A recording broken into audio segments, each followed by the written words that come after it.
Hello, नमस्कार दोस्तों। मेरा नाम है मोहित और आप देख रहे हैं ऑल जॉब्स।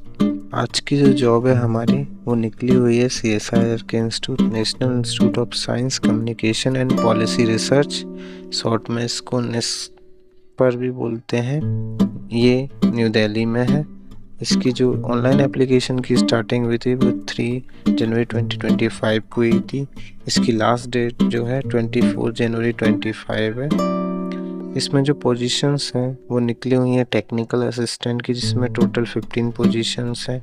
ये पे लेवल 6 की वैकेंसी पोस्ट है और इसमें अपर एज जो लिमिट है 28 है और इसके साथ साथ एज रिलैक्सेशन जो होता है वो रहेगा। उसके बाद दूसरी जो पोजीशंस हैं वो टेक्नीशियन की हैं, जो पे लेवल 2 की पोजीशन है। इसमें 13 वैकेंसी हैं और इसमें भी एज 28 है। अब जो टेक्निकल असिस्टेंट की पोजीशन है उनमें क्या क्या है वो देखते हैं। तो TA01 जो कोड है उसमें आपके पास 2 अनरिजर्व्ड की वैकेंसी है। एक अनरिजर्व्ड है लेकिन वो फिजिकली डिसेबल्ड है। एक ओबीसी नॉन क्रिमिनल की 2 वैकेंसी हैं और SC की 1 वैकेंसी और EWS की 1 वैकेंसी है। तो इसके में आपके पास एसेंशियल क्वालिफिकेशन में क्या होना चाहिए? BSc होना चाहिए और 1 साल का एक्सपीरियंस होना चाहिए साइंस कम्युनिकेशन का, साइंटिफिक राइटिंग का या प्लांट टेक्सोनॉमी या इंडियन ट्रेडिशनल नॉलेज सिस्टम का, या फिर आपके पास BSc के साथ 1 ईयर्स का फुल प्रोफेशनल क्वालिफिकेशन होना चाहिए, वो भी इसी फील्ड में होना चाहिए जो ऊपर दिया गया है। अब जो मेनली इसमें काम क्या रहेगा आपका? Popular science writing, reporting, editing and proof reading for magazines, reports, newsletter, books and other publication x, ये हो रहेगा इसमें मेनली आपका काम। अब जो TA02 पोस्ट कोड है उसमें एक अनरिजन वैकेंसी और एक OBC नॉन क्रिमिनल की वैकेंसी है। इसमें क्या आपके पास BSc होनी चाहिए क्वालिफिकेशन और उसके साथ साथ 1 साल का एक्सपीरियंस होना चाहिए environmental studies, sustainability studies, entrepreneurship और या IPR में। इसी के साथ ही आपके पास अगर डिप्लोमा इन इंजीनियरिंग है और 3 इयर्स का, तो उसके साथ आपके पास 2 साल का एक्सपीरियंस होना चाहिए electrical information technology, production and manufacturing sector इसमें। तो ये हमारा रहा। उसके बाद जो TA03 पोस्ट है वो अनरिजर्व्ड की 1 ही वैकेंसी है। इसमें पास ग्रेजुएशन होना चाहिए और 1 ईयर्स का एक्सपीरियंस होना चाहिए सेल्स में, मार्केटिंग या स्टोरेज और पब्लिकेशन में, या फिर अगर आपके पास 1 ईयर का फुल प्रोफेशनल क्वालिफिकेशन है इस चीज़ में। तो अगर डिप्लोमा है तो 2 साल का एक्सपीरियंस होना चाहिए सेम सेल्स मार्केटिंग में, या 2 साल का कोई डिप्लोमा के बाद एक्सपीरियंस होना चाहिए।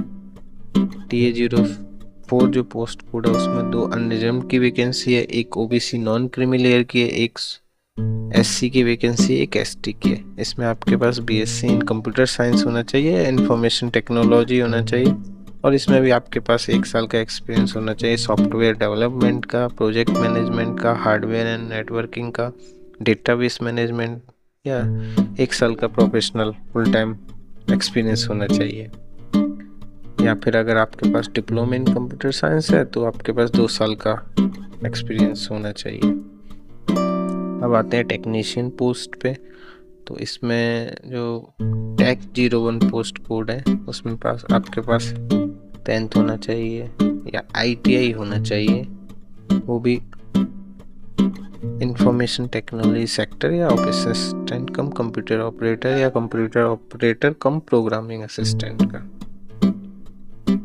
ये सारा कुछ दिया हुआ है। जो TAC02 पोस्ट कोड है उसमें एक अनरिजर्व्ड की, एक AWS की है। इसमें आपके पास ITI या 10वीं होना चाहिए और ITI का जो सर्टिफिकेट है वो डेस्कटॉप पब्लिशिंग या कॉमर्शियल आर्ट या अप्लाइड आर्ट या प्रिंटिंग फ्रॉम, ये होना चाहिए। अगर आपके पास केवल 10th का सर्टिफिकेट है तो उसके साथ 2 साल का एक्सपीरियंस होना चाहिए इस स्ट्रीम में। अब तीसरी जो है TAC03 पोस्ट है, तो इसमें आपके पास होना चाहिए civil electrician and draftsman, civil का एक्सपीरियंस होना चाहिए ITI का। TAC0 जो पोस्ट है वो अनरिजर्व्ड 01 की और ST01 पोस्ट है। इसमें आपके पास 10वीं के साथ ITI होना चाहिए इंफॉर्मेशन टेक्नोलॉजी में। ये सारा कुछ इसमें दिया हुआ है। अब इनका एग्जामिनेशन क्या होता है CSIR का, वो भी दिया हुआ है इसमें पैटर्न। तो इसमें दिया हुआ है कि इसमें ट्रेड या स्किल टेस्ट होगा, और जो उसको क्वालिफाई करेगा उनको रिटन एग्जामिनेशन होगा। तो जैसे कि इसमें दिया हुआ है टेक्निकल असिस्टेंट के लिए जो एग्ज़ाम होगा वो डिप्लोमा या ग्रेजुएशन लेवल का होगा।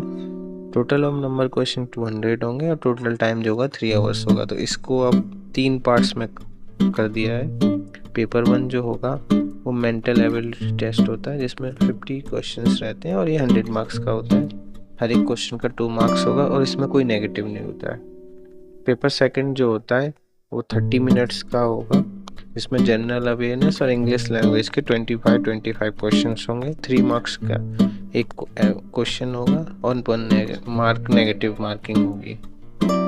जो पार्ट 3 होगा वो आपके कंसर्न सब्जेक्ट का होगा। जो भी आपकी क्वालिफिकेशन रिलेटेड जो पोस्ट है उसी का आपका सब्जेक्ट का होगा। इसमें 100 क्वेश्चंस होंगे, 3 मार्क्स इस क्वेश्चन होगा और 1 negative mark for every wrong answer होगा। और जो मोड ऑफ एग्जामिनेशन टेक्नीशियन के लिए, उसमें आपका ट्रेड या स्किल टेस्ट जो क्वालिफाई करें उनके लिए एक एग्ज़ाम होगा। उस एग्ज़ाम में टोटल नंबर ऑफ क्वेश्चन 150 है और टोटल टाइम जो है 2 आवर्स 30 मिनट्स है। इसके साथ साथ जो आप इसमें 2 पेपर, मतलब इसमें भी 3 पेपर है आपके। मेंटल एबिलिटी का 50 नंबर ऑफ क्वेश्चन 50 है, 100 मार्क्स रहेंगे सेम जैसे टेक्निकल असिस्टेंट का, इसमें भी सेम ही रहेगा।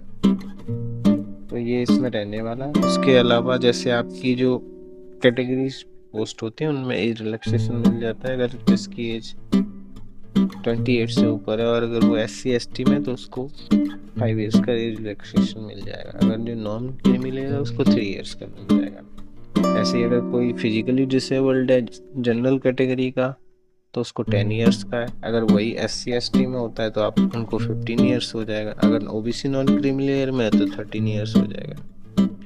अगर जो कोई रेगुलर एम्प्लॉयर CSIR या और गवर्नमेंट डिपार्टमेंट में तो उनको 5 ईयर का एज रिलैक्सेशन मिल रहा है।